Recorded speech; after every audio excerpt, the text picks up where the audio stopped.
ሌላው ገጽታዬ የሲድኒ ሼልደን እውነተኛ ታሪክ። ጸሐፊ ሲድኒ ሼልደን፣ ተርጓሚ ብስራት አጥላባቸው። በምሳሌ ታሪኮች ተዘጋጅቶ የቀረበ ክፍል 7።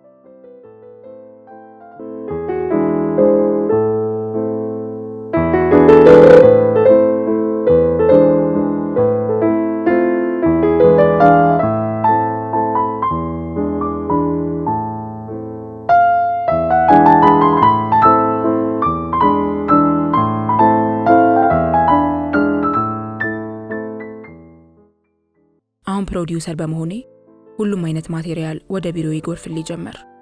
ኦሪጂናል ታሪኮች፣ የድራማና ቲያትር ድርሰቶች፣ የፊልም ስክሪፕት ድርሰቶች ሁሉም ይቀርብልኛል። ለመጀመሪያ ጊዜ ፕሮዲውስ የማደርገው ፊልም የሚያኮራ ይሆናል ስል ወሰንኩ።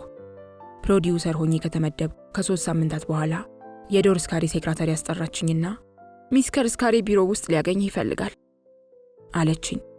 ከ10 ደቂቃዎች በኋላ ከስካሪ ጋር ተፋጠጥኩ። ዶር ስካሪ ጥቂት አመነታና ሃሪኮን ስልክ ደውሎልኝ ነበር አለኝ።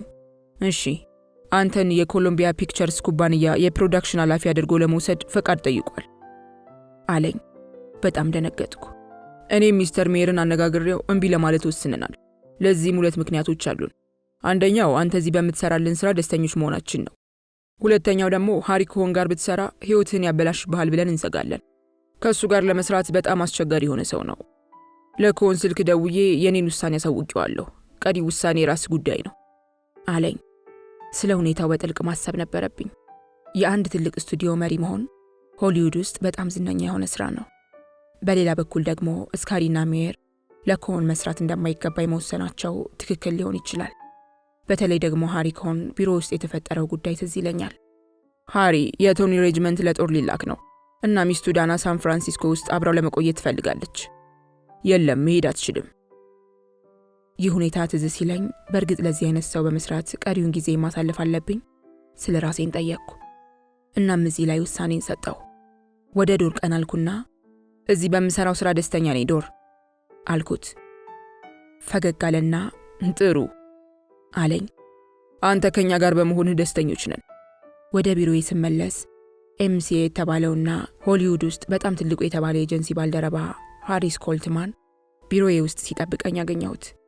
ሃሪኮን ኮሎምቢያ ፒክቸርስን እንድትመራለት መፈለጉን ሰምቻለሁ። ሚስተር ሲድኒ የኛ ኤጀንሲ አንተን ለመወከል ይወዳል። ስለ አንተ ሆነን በጣም ግሩም የሆነ ውል እንደራደርልህን። አንገቴን ባሉ ታወዛወስኩ። ፍላጎታችሁን አደንቃለሁ ሃሪስ፣ ቢሆንም ያቀረብክልኝን በረከት ላለመቀበል ወስኛለሁ። እጅግ በጣም ተገርሞ ተመለከተኝ። ማንም ሰው የአንድ ስቱዲዮ መሪሁን ተብሎ ጥያቄ ሲቀርብለትና እምቢ ሲል ሰምቼ አላውቅም አለኝ። አሁን ይኸው ሰማህ አልኩት። ተነስቶ ቆመና አንድ የሚናገረው ነገር ካለ በሐሳቡ እየፈለገ ቆየ። ምንም የሚለው አልነበረውምና ተሰናብቶኝ ከቢሮዬ ወጥቶ ሄደ። የሥራ አገናኝና አስቀጣሪ ወኪል የሆነው ኤጀንት ሃሪስ ኬትልማን ከቢሮዬ ሲወጣ በራሴ ሐሳብ ተዋጥኩ። እስካሁን ድረስ ከምን ተነስቼ ምን ያህል እንደተጓዝኩና የሃሪኮቨንን ሥራ ተቀብዬ ቢሆን ኖሮ ሕይወቴ ምን ሊመስል ይችል እንደነበር ከማሰብ ልቆጠብ አልቻልኩም። ያሳለፍኩትን ሁሉ ከማሰብም ልቆጠብ አልቻልኩም። ኮሎምቢያ ስቱዲዮ ልገባ ስል ስለገጠመኝ የደህንነት ሰራተኛ ዘበኛም ከማሰብ ልቆጠብ አልቻልኩም። ያለ ቀጠሮ መግባት አይቻልም ከሚለው ዘበኛ ጀምሮ ሃሪኮቨን ኮሎምቢያ ፒክቸርስ ኩባንያ እንድትመራለት ጠይቋል እስከሚለው የዛሬው ዕለት የዶር ዜና ድረስ ያሳለፍኩትን ጊዜ ሁሉ አስታወስኩት። ከዶር ጋር ቢሮ ውስጥ ከተነጋገርን ከአጭር ጊዜ በኋላ የስቱዲዮ ምግብ ቤት ውስጥ ምሳዬን በመብላት ላይ ሳለሁ አጠገቤ ካለው ሌላ ጠረጴዛ ላይ ዛዛ ጋርቦን ከአንዲት ውብና ቡናማ ፀጉር ያላት ወጣት ሴት ጋር አየኋት። እሷና እህቶቿ ኢቫንና ማግዳ የሆሊውድ ዝነኛ አፈታሪኮች ናቸው። ከሃንጋሪ ፈልሰው አሜሪካ ከገቡ በኋላ ሆሊውድ ውስጥ ራሳቸውንና ስራቸውን መስርተው የተለዩና በችሎታቸውም የተካኑ ሴቶች ሆነዋል። አሁን ግን ስሜት ያረፈው በዛዛ ጓደኛ ላይ ነው። ምሳዬን እንደጨረስኩ ወደ ዛዛ ጠረጴዛ ሄድኩ። ፍቅሬ አለችኝ። ይህ እንግዳ የሆነውን ጨምሮ ማንኛውንም ሰው የምትቀበልበት የተለመደ ሰላምታዋ ነው። ሃይ ዛዛ አልኳትና የተለመደውን የሆሊውድ የአየር ላይ መሳሳም አደረግን። አብራት ወዳለችው ወጣት ሴት ዞረችና ጆርጂያ ካርትራይት እንድትተዋወቃ ተወዳለሁ። በጣም ግሩም አክትረስ ናት። ይህ ደግሞ ሲድኒ ሼልደን ነው። ሄሎ አለችኝ ጃርጃ። ተቀመጥ ፍቅሬ አለች ዛዛ። ወንበር ላይ ተቀመጥኩና ወደ ጃርጃ ዞርኩ። እናም የፊልም ተዋናይ ነሽ፣ እስካሁን ምን ሰርተሻል አልኳት። የተለያዩ ነገሮችን አለችኝ። በመልሷ እንደመሸማቀቅ አልኩኝ። የፊልም ተዋናይ የሆኑ ሴቶች የሰሩትን ስራ ለፕሮዲውሰሮች ከማሳወቅ ወደ ኋላ አይሉም ነበር። በይበልጥ ትኩረት ሰጥቼ ይመለከታት ጀመር። መግነጢሳዊ መስህብ ያላት ውብ ናት። ትልቅና ብሩህ ቡናማ አይኖች ከጥንታዊ ውበት ጋር የታደለች ስትሆን ጎላ ያለና የተለያየ ድምፅም አላት። ምሳ ተመግባችሁ ስጨርሱ ሁለታችሁም ወደ ቢሮዬ ለምን አትመጡም ስለ ሀሳብ አቀረብ። በጣም ደስ ይለናል የኔ ፍቅር አለች ዛዛ። ጆርጃ ምንም አልተናገረችም። ወደ ቢሮዬ ሳመራ መንገዴ ላይ ጸሐፊና የቅርብ ጓደኛ የሆነው ጄሪ ዴስክን ሳይ ቆም አልኩ። ጄሪ፣ ለትዳር የምፈልጋትን ሴት አገኘው አልኩት። ማናት እሷ? ላያት እፈልጋለሁ። የለም ለጊዜው ገና ነው፣ ተፎካካሪ አልፈልግም አልኩት። ከ15 ደቂቃዎች በኋላ ዛዛና ጆርጃ ቢሮዬ መጡ። እባካችሁ ተቀመጡ አልኳቸው። እነሱም ወንበር ስበው ተቀመጡ። ለጥቂት ደቂቃዎች ዝባዝንኬውን ስናወራ ከቆየን በኋላ ወደ ጆርጃ ዞርኩኝ። በአሁኑ ጊዜ የምታዩ ወይም የምታጫውቺው ሰው ከሌለ አንድ ምሽት ራት ብንበላ ምን ይመስልሻል አልኩና እርሳስ አንስቼ የስልክ ቁጥርሽ ስንት ነው አልኳት። የለም ስራ በጣም ይበዛብኛል ስል እሰጋለሁ አለች ጆርጃ። ዛዛ ፊቷ በሽብር ተሞልቶ ጆርጃን ተመለከተቻት። ሞኝ አትሁኝ ፍቅሬ፣ ሲድኒ ሼልደን ፕሮዲውሰር ነው እኮ። አዝናለሁ አለች ጆርጃ። ፍላጎት የለኝም። ዛዛ አቋረጠቻትና የስልክ ቁጥሯን ሰጠችኝ። ጆርጃ በግልጽ ተናዳ ዛዛ ላይ ያፈጠጠችባት። የራት ግብዣ ብቻ ነው፣ ደውልልሻለሁ አልኳት ጆርጃን። ጆርጃ ከመቀመጫዋ ተነሳች። አንተን ማግኘቴ በጣም አስደሳች ነው ሚስተር ሼልደን አለችኝ። ክፍል ውስጥ የወረደው ቅዝቃዜ ተሰማኝ። ሁለቱ ሴቶች ቢሮዬን ለቀው ሲወጡ በጸጥታ ተመለከትኳቸው። ይሄ ቀላል አይሆንም ስላሰብ የጆርጃን ስራዎች ተመለከትኩ። አስፈሪና ተከባሪ ስራዎች ነበሩ። በቴሌቪዥን ፊልሞችና በሲኒማዎች እንዲሁም በጣም ዝናን ባተረፉ የብሮድዌይ ትዕይንቶች ላይ ሰርታለች። አሁን በቅርቡ እንኳን ከፍተኛ ዝና ባተረፈውና በየቦታው ተጉዞ በታየው የብሮድዌይ ከፍተኛ ስኬት ስትሪት ካር ኔምድ ዲዛየር በተባለው ስኬታማ ትዕይንት ላይ ስቴላን ሆና ተውናለች። የጋዜጦችና የመጽሔቶች የፊልምና ቲያትር አስተያየት አምዶች በሙሉ አብደውላት ነበር። የኒውዮርክ ታይምስ የስቴላን ገጸ ባህሪ ጆርጃ እጹብ ድንቅ፣ በኃይል የተሞላች፣ የተዋጣላት፣ ወሳኝና በሙቀት የተሞላች ሆና ሰርተዋለች ሲል አሞግሷታል። ከዚህም ሌላ ዊስል ስቶፕ ለተባለው ፊልሟ ሞቅ ያለ የፕሬስ አስተያየት ያገኘች ሲሆን በደርዘን የሚቆጠሩ የቴሌቪዥን ትርኢቶችም ላይ ተሞግሳለች። በማግስቱ ጠዋት ጆርጃን ስልክ ደወልኩና ራት ጋበዝኳት። አዝናለሁ፣ ስራ ይበዛብኛል አለችኝ። ከ5 ቀናት በኋላ እንደገና ደወልኩላትና አርብ ምሽት የራት ፓርቲ ግብዣ አዘጋጃለሁ አልኳት። በጣም ጠቃሚ የሆኑ በርካታ ፕሮዲውሰሮችና ዳይሬክተሮችም ይገኛሉ። አንቺም ግብዣው ላይ ተገኝተሽ ብታግዣቸው ለወደፊት ሙያሽ ያግዝሻል ብዬ አስባለሁ አልኳት። በጣም ረጅም ከሆነ ዝምታ በኋላ እሺ አለችኝ። ግብዣውን የተቀበለችው ሁለታችንን ብቻችንን እንደማንሆን በማመኗ ነው የሚል ስሜት አደረብኝ። አሁን በጣም ጠቃሚ ለሆኑ ፕሮዲውሰሮችና ዳይሬክተሮች የራት ፓርቲ ማቀናበርና ማዘጋጀት አለብኝ። በተቻለ መጠን ዝግጅቱን ማስኬድ ቻልኩ። ግብዣው ላይ ከነበሩ ፕሮዲውሰሮችና ዳይሬክተሮች ውስጥ ጥቂቶቹ የጆርጃ ስራዎችን ያዩ ሲሆን አድንቀው አሞካሽተዋታል። የምሽቱ ግብዣ ሲፈጸም ጆርጃን የዛሬው ምሽት ተደስተሽበታል ስል ጠየቅኳት። አዎ አመሰግናለሁ አለችኝ። ወደ ቤትሽ በመኪና ደርስሻለሁ አልኳት። አንገቷን አወዛወዘችና መኪና ይዣለሁ፣ ግሩም ስለሆነው ምሽት አመሰግናለሁ አለችና ወደ መውጫ አመራች። አንድ ጊዜ ቆይ አልኳት። አንድ የሆነ ምሽት ከኔ ጋር ራት ትበያለሽ? ጥቂት ሐሳብ ባደረገችና አሻለችኝ። መልሷ ውስጥ ግልጽ የሆነ የደስታ ማጣት ይታያል። በማግስቱ ጠዋት ስልክ ደወልኩላት። ዛሬ ማታ ለራት ነፃ ነሽ? ለመጀመሪያ ጊዜ ይሻለችኝ። 1 ሰዓት ተኩል ላይ ወስድሻለሁ። ጅማሬው ይህ ነበር። ቼዝቦንስ ሬስቶራንት ራት ተመገብን። ካለኝ ልምድ አኳያ ከአንዲት የፊልም ተዋናይ ጋር ንግግር ሲደረግ ወሬው ብዙ ጊዜ የሚያካትተው እናም ዳይሬክተሩን እንዲህ አልኩት፣ ካሜራማኑን እንዲተናገርኩት፣ የቀረጻ መሪውን ከአንዲት አክትረስ ጋር ራት ማለት ወሬው አጠቃላይ ስለ ሾው ቢዝነስ ነው። ከጆርጃ ጋር ግን ሾው ቢዝነስ የተባለ ነገር ጭራሽ አልተነሳም። ስለ ቤተሰቦቿና ስለ ጓደኞቿ አወራችኝ። ሜና ከተባለች አንዲት አነስተኛ የአርካንሳስ ከተማ የመጣች ሲሆን አሁንም የቤተሰብ ስር እዛው አላት። የማውቃቸው የፊልም ተዋናይ ሴቶች ተቃራኒ ናት። እራታችንን ወደ ማገባደዱ ስንቃረብ ጆርዳ ከኔ ጋር ለመውጣት ያንገራገርሽው ለምንድን ነው ስል ጠየቅኳት። ቀጥተኛ የሆነ መልስ ትሻለህ? በእርግጥ ብዙ ሴቶችን የማውጣት ዝና አለ። እኔ ደግሞ ካወጣቸው ሴቶች ዝርዝር ውስጥ አንዷ ለመሆን አልፈልግም። አንቺ ከሌሎች አንዷ አይደለሽም። ለምን አንድ ዕድል አትሰጪኝም? ለተወሰነ ጊዜ ስታጠናኝ ቆየችና መልካም እናያለን አለችኝ። ማታ ማታ ጆርጃን ማየት ቀጠልኩ። የበለጠ ባየኋት፣ አብረን በወጣን ቁጥር የበለጠ በፍቅር እየወደኩላት መምጣቴን አወቅኩ። ግሩም የሆነ የቀልደኝነት ስሜት ሲኖራት በብዛት እንስቃለን። የበለጠ እየተቀራረብን መጣን። በሶስተኛ ወራችን መጨረሻ ላይ በቅፍ ያስኳትና እንጋባ አልኳት። በማግስቱ ወደ ቬጋስ ተጓዝን። ናታሊና ማርቲን ወደ ሆሊውድ መጥተው ጆርጃን እንዲያገኙ አደረኩ። አብረው ሄዱ፣ ተመገቡ። ናታሊ ጆርጃን በመቶ የሚቆጠሩ ጥያቄዎች አቅርባላት በመጨረሻም በገጠመኝ ዕድል ተደሰተች። የጫጉላ ሽርሽራችንን በአውሮፓ ውስጥ ለማድረግ እቅድ ከማውጣቴም በላይ ቤቨርሊ ሂልስ ከተማ ከኮኮል ዋተን ካየን ወጣ ያለ አነስተኛ ቤት ገዛሁ። ኦቶና አዲሷ ሚስቱ የሚኖሩት ሎስ አንጀለስ ከተማ ውስጥ ነበር። ዜናውን ለኦቶ ስነግረው ትከሻዬን ቸብ አደረገና በጣም ግሩም ነው፣ የማደርገውን ነገር እነግርሃለሁ። ቤትን ዙሪያውን ከውጭ በኩል የመከላከያ ሽፋን አስገባበታለሁ አለኝ። የኦቶ ወቅታዊ ስራው የመከላከያ ወይንም የሽፋን ስራ ነው። ለመኖሪያ ቤቶች ከውጭ በኩል የሚለጠፍ የአሉሚኒየም መከላከያ ማስገባት። መከላከያ በጣም ውድ ስለሆነ ልግስና የተሞላበት ስጦታ ነበር ያቀረበልኝ። እጅግ በጣም አመሰግናለሁ አልኩት። ኬኔት ማኪናን የ3 ወር ረፍት እንደምወስድ ነገርኩትና እኔና ጆርጃ በመርከብ ወደ አውሮፓ ተጓዝን። ለንደን፣ ፓሪስ፣ ሮምና በዓለም ላይ በጣም የምወዳትን የቬኒስ ከተማ ጉብኝትን ያካተተ የጫጉላ ሽርሽር ነበር የሆነልን። መንፈሴ ላይ የሚያጠላብኝን ጥቁር ደመናም ከበስተኋላ ቀረ። በመጨረሻም ሽርሽሩ አልቆ ወደ ቤታችን የመመለሻው ጊዜ ደረሰ። ሎስ አንጀለስ ከተማ ስንደርስ ኦቶ እየጠበቀኝ ነበር። ወደ ቤታችን በመኪና ስንጓዝ ይህንን ነገር ታፈቅሩታላችሁ ብዬ አስባለሁ አለን። በእርግጥ ትክክልም ነበር። ቤቱ ሙሉ በሙሉ በሚያብረቀርቅ የአልሙኒየም ሽፋን ተሸፍኖ እጅግ በጣም ውብ ሆኖ ነበር። ኦቶም ቀጠል አደረገና በለጋስነት እንዲህ አለ። እናም የማደርገው ልንገራችሁ፣ ይህን የምሰጣችሁ በነፃ ነው። ጆርጃ በርካታ የቴሌቪዥን ፊልም ትሰራለች። ከአንድ ከፍተኛና ውጤታማ ትዕይንት ወደ ሌላ ከፍተኛ ትሸጋገር ነበር።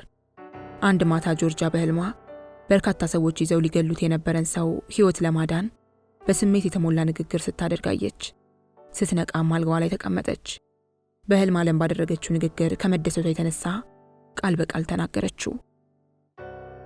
ኤምጂኤም ስቱዲዮ ረፍቴን ጨርሼ ከተመለስኩ በኋላ በ1952 ዓ.ም የጸደይ ወር ማብቂያ ላይ አንድ በጣም የወደድኩት ፕሮጀክት አገኘሁ።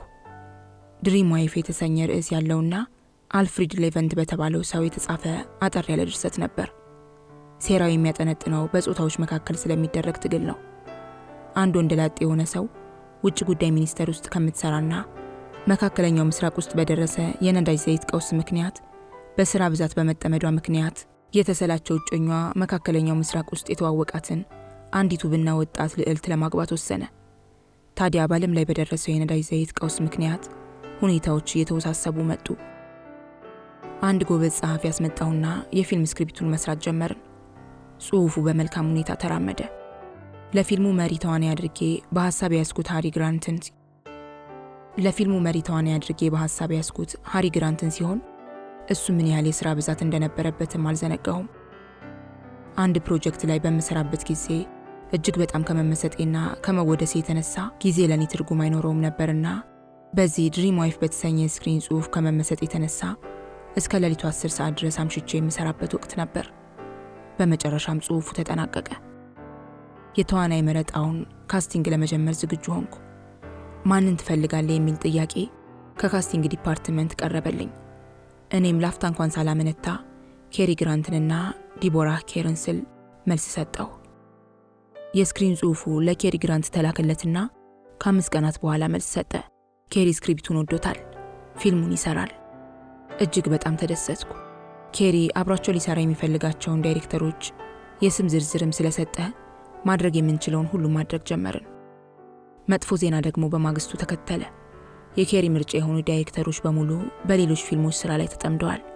ለምን አታነጋግረውም የሚል ጥያቄ ቀረበልኝ። ምሳ አብረን ለመመገብ ከኬሪ ጋር ቀጠሮ ያስኩኝ። ኬሪ፣ አንተ የምትፈልጋቸው ዳይሬክተሮች በሙሉ ሊገኙ አልቻሉም። ምን እንድናደርግ ትፈልጋለህ? አሰበና ይህንን ፊልም ሊሰራ የሚችል ዳይሬክተር አውቃለሁ አለኝ። እኔም ቅልል ብሎኝ ማንን ስል ጠየቅኩት። አንተ? እኔ? ኬሪ፣ እኔ ከዚህ በፊት ፊልም ዳይሬክት አድርጌ አላውቅም። እኔ አይምሮህ እንዴት እንደሚሰራ አውቃለሁ። ይህንን ፊልም ዳይሬክት እንድታደርግ እፈልጋለሁ። ይህ ዓመት ለእኔ በግልጽ በጣም አስደናቂ ሊሆንልኝ ነው። ለመሆኑ አሳንሰሩ ምን ያህል ከፍታ ይወጣ ይሆን? ዶሪስ ካሪን ለማየት ሄድኩኝ። ኬሪ ድሪም ዋይፍን ዳይሬክት እንዳደርግ ይፈልጋል። ዶሪስ ካሪ ራሱን አወዛወዘ። ኬሪ አሁን ስልክ ደውሎልኝ ነበር። የሚፈልገው ይህንን ከሆነ መልካም፣ አንተ ዳይሬክት ታደርገዋለህ። ለእኔ ልክ እንደ ተአምር ነበር። ከጥቂት ዓመታት በፊት የሲኒማ ቤት ወንበር መሪ ሆኜ እነዚህን አንጸባራቂና የማይነኩ የሲኒማ ኮከቦችን መለከት ነበር። አሁን ግን ለእነሱ ፊልሞችን እጽፋለሁ፣ ዳይሬክትና ፕሮዲውስ አደርጋለሁ። የኔን ሕይወት እንደነኩት ሁሉ ሕይወታቸውን የሚነካ ሥራ እሰራለሁ። ሰውነቴን ደስታ እያነዘረው ከወንበር የተነሳሁ። አንድ ጊዜ ቆይ አለኝ ዶሪስ ካሪ። ይህ ሁኔታ ጸሐፊ፣ ዳይሬክተር፣ ፕሮዲውሰር ያደርግሃል። በእውነት ግን ይህ ሁሉ ማዕረግ አያስፈልግህም። ፊቴን አዙሬ ተመለከትኩት። ምንድን ነው የምታስበው? ስሜን በፕሮዲውሰርነት ፊልሙ ላይ ለምን አላስቀምጥም? ለእኔ ምንም ልዩነት የማያመጣ በመሆኑ የተዋናይ መረጣውን ጀመርን። ዋልተር ፒጅን ለትወና ሲፈራረም የመካከለኛውን ምስራቅ ልዕልት የማግኘት ችግር ገጠመን። ሳውዝ ፓሲፊክ በተባለ ፊልም ለንደን ከተማ ውስጥ በመስራት ላይ ያለች ቤቲ ሴንት ጆን የተባለች አክትረስ መኖሯን ሰምቼ ነበር። እርሷን ለመሞከር ወደ ለንደን በረርኩ። ለምንሰራው ፊልም እንከን የለሽ ሆና ስላገኘኋት ውሉን አስፈረምኳት። ወደ ስቱዲዮ እንደተመለስኩ ሃሪ ኮሆን በስልክ ፈልጎኝ እንደነበር መልእክት ስለቆየኝ ወዲያውኑ ጥሪውን መለስኩለት። ሼልደን፣ ከኬሪ ግራንት ጋር አንድ ፊልም ዳይሬክት እንደምታደርግ ተረድቻለሁ። አዎ ትክክል ነው። ተጠንቀቅ። ምን ማለት ነው? ኬሪ ግራንት ገዳይ ሰው ነው። ነገሮችን መምራት ይወዳል። ፊልሙን ዳይሬክት እንድታደርግ የመረጠ ለምን ይመስላል? ምክንያቱም እኔ ወጥመድ ውስጥ እያስገባ ነው። ልምድ ከሌለው ዳይሬክተር ጋር የሚሰራ ከሆነ የግድያ ወንጀል ቢፈጸም እንኳን ማምለጥ እችላለሁ ብሎ ያስባል። ይህንን አስታውስ ሼልደን። በአንድ ፊልም ላይ ሊኖር የሚችለው አንድ ዳይሬክተር ብቻ ነው። ይህንን ንገረው። ይህንን የመንገር ፍላጎት የለኝም ስላሰብኩ አመሰግናለሁ ሃሪ አልኩት። ኬሪ ወደ ቤቴ ለምሳ መጣ። እኔ የምነግረውን ነገር በሐሳቤ እያጠናው ነበር። ለእኔ መልካም ጓደኛ በመሆንህ ላመሰግንህ እወዳለሁ። በእኔ ላይ እምነት በማሳደርህ ላመሰግንህ እወዳለሁ። ይህን አይነት እድል ስለሰጠኸኝ ላመሰግንህ እወዳለሁ። የምትችለውን ሁሉ ትብብር ታደርግልኛለህ ብዬ እምነቴን ጥዬብሃለሁ። ራሴን መቀለጃ ከማድረግ ታድነኛለህ ብዬ አምናለሁ። ካንተ ጋር መስራት በጣም ግሩም እንደሚሆንልኝ ነው። ኬሪ ፈገግታ ተላብሶ መጣ። ልዕልታችንን ለንደን ውስጥ እንዳገኘሃት ተረድቻለሁ። ትክክል ነው፣ ታላቅ አክትረስ ናት። ኬሪ ወንበር ስቦ ተቀመጠ። አንተን ማናገር አለብኝ ኬሪ። በአንድ ፊልም ላይ አንድ ዳይሬክተር ብቻ ነው መኖር ያለበት። ቀረጻውን ከመጀመራችን በፊት በዚህ ጉዳይ ላይ ግልጽ መሆን ይገባናል። ትስማማለህ? በዓለም ላይ ታላላቅ ከተባሉት የፊልም አክተሮች አንዱና ጓደኛዬም ለሆነ ሰው ይህንን አይነት ነገር የመናገር ፍላጎት አልነበረኝም።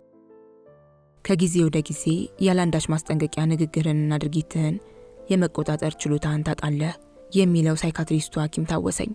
አንድም ቃል ሳይናገር ኬሪ በተቀመጠበት በትኩረት ይመለከት ጀመር። ከፈለገ በ10 ሴኮንድ ውስጥ ከዳይሬክተርነቱ ሊሰርዘኝ ይችላል። ነገር ግን ይግረም ሲለኝ ትክክል የሚል መልስ ሰጠኝ። ችግሩ ቀረጻውን ከመጀመራችን በፊት ተከሰተ። አንድ ቀን ጠዋት ላይ ኬሪ ወደ ድምጽ መድረኩ እየተራመደ መጣና አንዱ ከያኒ ፊት ቆሞ ነገሩ እንዲህ መሆኑን ባውቅ ኖሮ ፊልሙን ለመስራት አልፈራረምም ነበር አለ። 3 አላስፈላጊ የሆኑ እንቅስቃሴዎች እንዲቆረጡ ሳዝ ዳግም እነዚህን መስመሮች የምትቆርጥ መሆኑን ባውቅ ኖሮ ፊልሙን ለመስራት አልስማማም ነበር አለ። ፊልሙ ላይ የሚለብሰውን ልብስ ሲመለከት ደግሞ ይህንን ይለብሳል ብለው የሚጠብቁ መሆኑን ባውቅ ኖሮ ፊልሙን ለመስራት አልስማማም ነበር አለ። ፊልሙን ለመቅረጽ ከመነሳታችን አንድ ቀን ቀደም ብሎ ምሽት ላይ ስልክ ዲቦራ ደወለችልኝ። ሲድኒ፣ ይህንን ልነግርህ እፈልጋለሁ። ኬሪ ባንተ ላይ እንድናደምብህ ጠይቆኝ ነበር። እኔ ግን አይሆንም አልኩት። አመሰግናለሁ ዲቦራ። እምን ውስጥ ነው ራሴን ያስገባሁት? በማግስቱ ቀረጻው ሲጀመር ኬሪ የመጀመሪያ የሆነውን ገቢሩን አበላሽቶ በመጥፎ ሁኔታ ሰራው። ቁረጥ የሚል ቃል ለካሜራ ቀረጻው ሲሰጥ ኬሪ ዞረብኝ። ገቢሬን በመስራት ላይ ያለው ቁረጥ ብለህ እንዳታስ አለኝ። መድረኩ ላይ ያለው ሰው በሙሉ ሰምቶታል። የማጎሳቆልና የማበላሸት ድርጊቱን ቀጠለ። አንድ ቀን ቀኑ ወደ መገባደድ ሲል ወደ ረዳት ዳይሬክተሩ ዞርኩና ይህ የመጨረሻው ትዕይንት ገቢር ነው፣ ስራውን ልተወው ነው አልኩት። የለም መተው አትችልም፣ ኬሪ ይቀዘቅዛል አለኝ። ኬሪ በእርግጥ በረደ። ነገር ግን በየዕለቱ በትንሹም ቢሆን እኔን መፈታተኑን ቀጠለበት። ኬሪና ዲቦራ በሚያደርጉት የንግግር ልውውጥ ገቢር ላይ ዲቦራ በውጭ ጉዳይ ሚኒስቴር ስራዋ ምክንያት ወደ መካከለኛው ምስራቅ መሄድ እንዳለባት ታስረዳዋለች። ይህን ሐረግ ለኬሪ መናገር ጀመረችና ሳቀች። የዚህን ጊዜ ቁረጥ ስላዘዝኩ አዝናለሁ፣ ራት አብሬ አልበላም፣ ወደ መካከለኛው አለችና አሁንም በሳቅ ፈነዳች። ወደ ሁለቱ ሄድኩና ምንድነው ችግራችሁ ስል ጠየቅኳቸው። ምንም ችግር የለም አለ ኬሪ ጨዋ መስሎ። እሺ ይህንን ገቢር ከኔ ጋር እንስራው። ገቢሩን መስራቱን ጀመርን። አዝናለሁ፣ ከእናንተ ጋር ራት ለመብላት አልችልም። ኬሪ በጣም ኃይለኛ በሆነ ትኩረት አፍጥጦ ያየኝ ስለነበር ሳቄን ለቀኩት። ኬሪ እባክህን ይህንን ማድረግ አቁም፣ አሁን እንደገና ስራ እንጀምር። እሺ አለኝ። ከዚህ በኋላ ቀረጻው በሰላም ቀጠለ። የዕለቱንም ቀረጻ ጨርሰን በውጤቱ ተደሰትኩ። ዲቦራ ከሚገባው በላይ ችሎታ የታደለች በመሆኗ ሁለቱም በጥሩ ሁኔታ ይራመዱ ነበር። ኬሪ ቤትሲ ድሪክ የተባለችውን ወጣት የፊልም አክትረስ አግብቷል። የዕለቱን የፊልም ቀረጻ ጨርሰን ስንወጣ ባለቤቴ ጆርጃና ቤትሲ መውጫው በር ላይ ይጠብቁናል። ኬሪ የጆርጃን እጅ ይዞ እኔ ስለሰራሁት መጥፎ ስራ አቤቱታ ሲያቀርብ፣ እኔ ደግሞ የሚስቱን የቤትሲን እጅ ይዤ አቤቱታ አቀርባለሁ። አንድ ቀን ኬሪ ዋልተር ፒጄን ጋር የሚጫወተውን ትዕይንት ገቢር መቅረጽ ላይ ሳለን ኬሪ ሆን ብሎ የአይኖቹን ቅንድብ ወደ ላይና ወደ ታች ከፍ ዝቅ እያደረገ ያንቀሳቀስ ጀመር። ቁረጥ ኬሪ፣ ምን እያደረግክ ነው?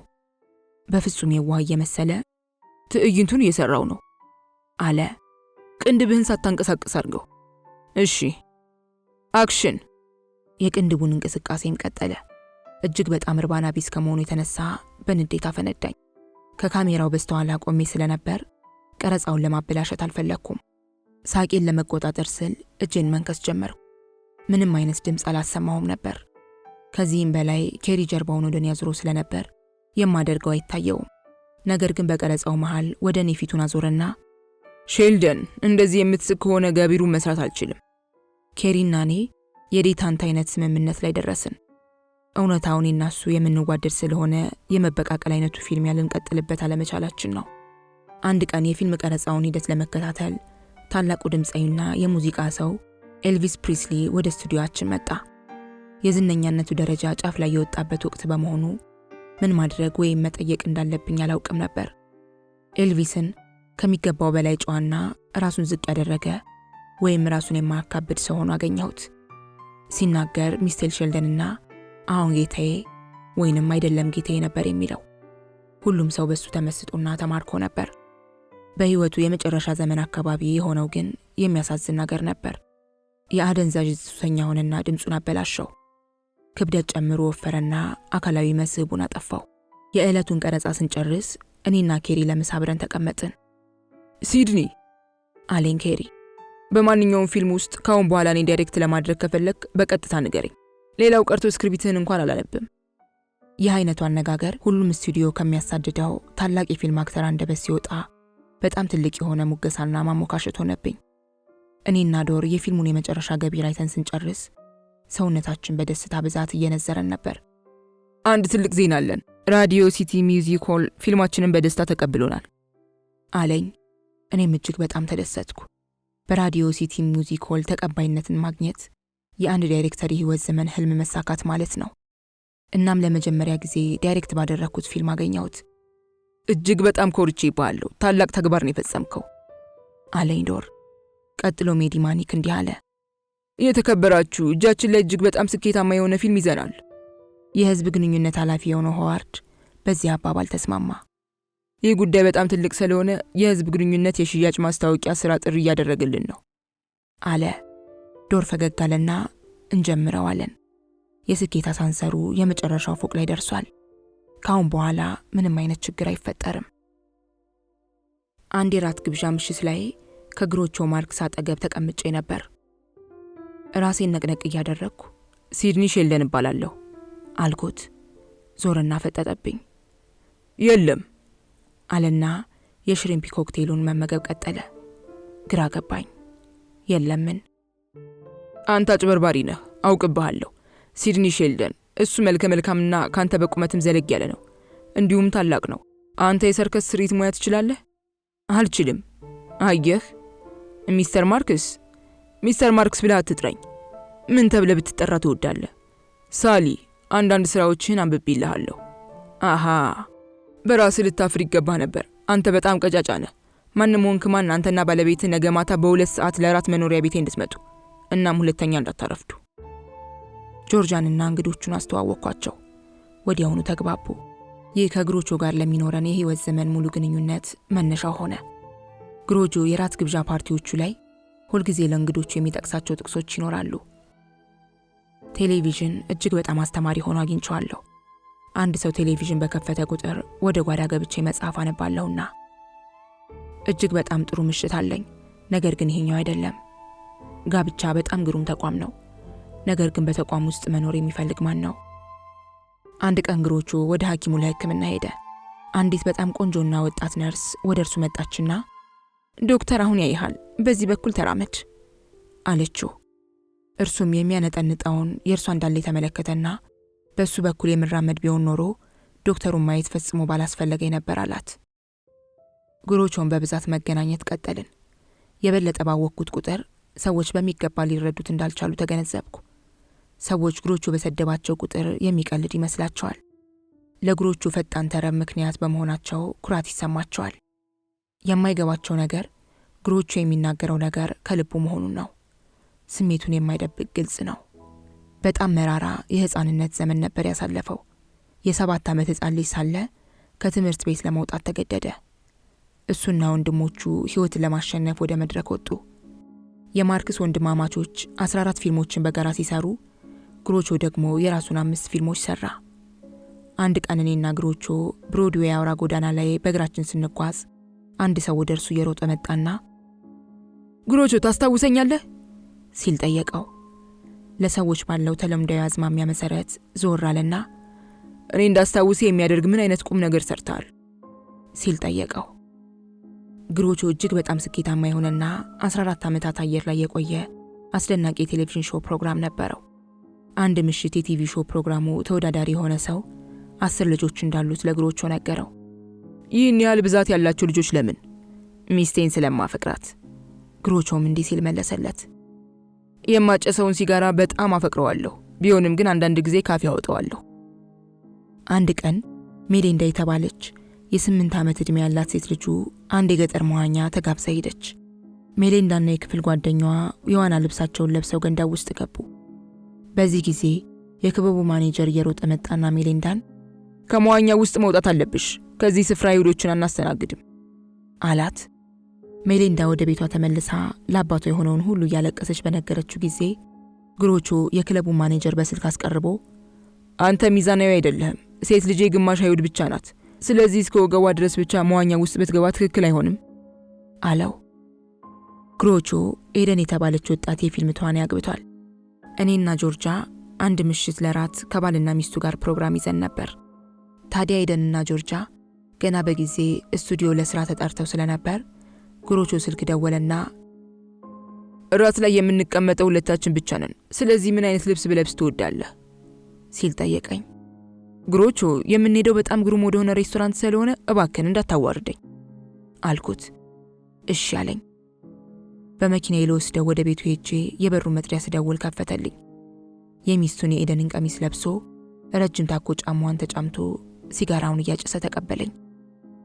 ጥቂት መጠጥ ለመጎንጨት ትገባለህ? መልካም አልኩትና ገባሁ። ወደ ሳሎን ገባንና መጠጥ ለሁለታችንም ቀዳ። ወዲያ የበሩ መጥሪያ ተደወለ። ለካስ የዘነጋው ነገር ነበር። ከቴሌቪዥን ጣቢያ ስራ መሪዎች ጋር ስለሱ ሾው ቃለ መጠይቅ ለማድረግ ፕሮግራም ተይዞለት ነበር። በሩን ከፍቶ ወደ ውስጥ አስገባቸው። ለተወሰነ ጊዜ ካነጋገራቸው በኋላ አሰናበታቸውና ሲመለስ አሁን ልብሴን እቀይራለሁ አለና ሲጨርስ አብረን ወጣን። በሾው ቢዝነስ ዓለም ውስጥ ሁሉም ሰው አስቀያሚ ወይንም የሚያስጠላ የፊልም ወይም የቲያትር ትወና ያደረገ ጓደኛውን ምን ለማለት እንደሚችል ችግር ነበረበት። ዓመታት በተቆጠሩ መጠን ግን ጥቂት መፍትሄዎች ተፈለሰፉ። በፍጹም ከዚህ የተሻለ መሆን አትችልም። ያ ጥሩ ትርኢት ነበር። ምንም ቃላት የለኝም። ይህንን የመሰለ አይቼ አላውቅም። ይህንን ምሽት ሰዎች ለረጅም ጊዜ ያስታውሱታል። ድሪም ዋይፍ የተሰኘው ትርኢት ለወራት የማይለቀቅ ስለሆነ ጆርጂያን በድጋሚ ወደ አውሮፓ ለረፍት የመውሰጃው ትክክለኛ ወቅት ነው ብዬ ወሰንኩ። እኔና ጆርጂያ ስለ መጪው የሽርሽር ጉዞ በጣም ጓጉተን ስለነበር የት መሄድ እንደሚገባን ተቀምጠን በመወያየት ላይ ሳለን ስልኳ አቃጨለ።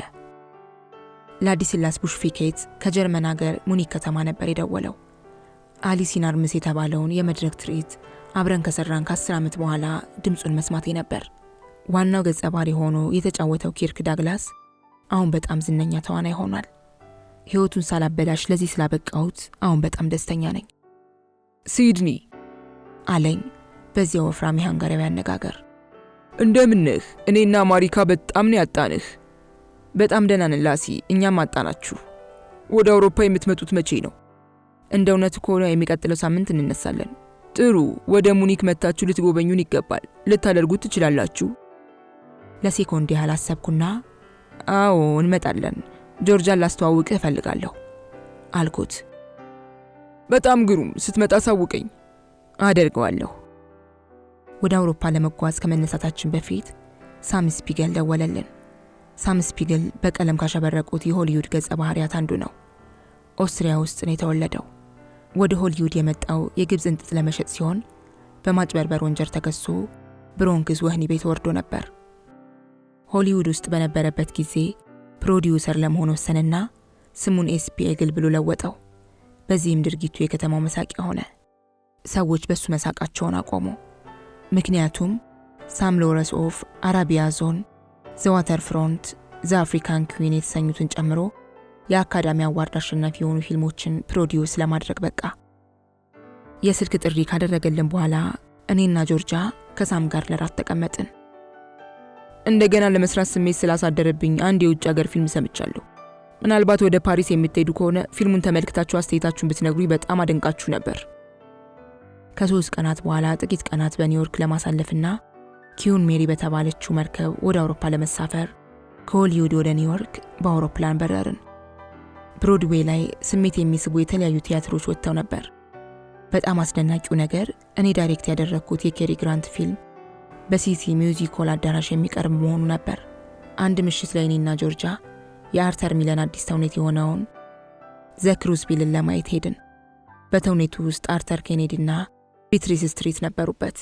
በጣም የሚመስል ተውኔት ከመሆኑ የተነሳ ጆርጂያ ከፍ ያለ ደስታ ተሰማትና እጄን ያዝ አድርጋ ይህንን ተውኔት ዳይሬክት ያደረገው ማን ነው ስትል ጠየቀችኝ። ጄድ ሃዲስ ነው። አንክል ቫኒያ፣ ኤዶል ሳውስ፣ አውርታውንና ሄርስ የተባሉትን ተውኔቶች ዳይሬክት ያደረገው እሱ ነው። እጅግ በጣም ድንቅ ሰው ነው። አንድ ቀን ከእርሱ ጋር አብሬ መስራት እፈልጋለሁ። እጇን ያስኩና እድለኛ ሰው ከሆነ አልኳት።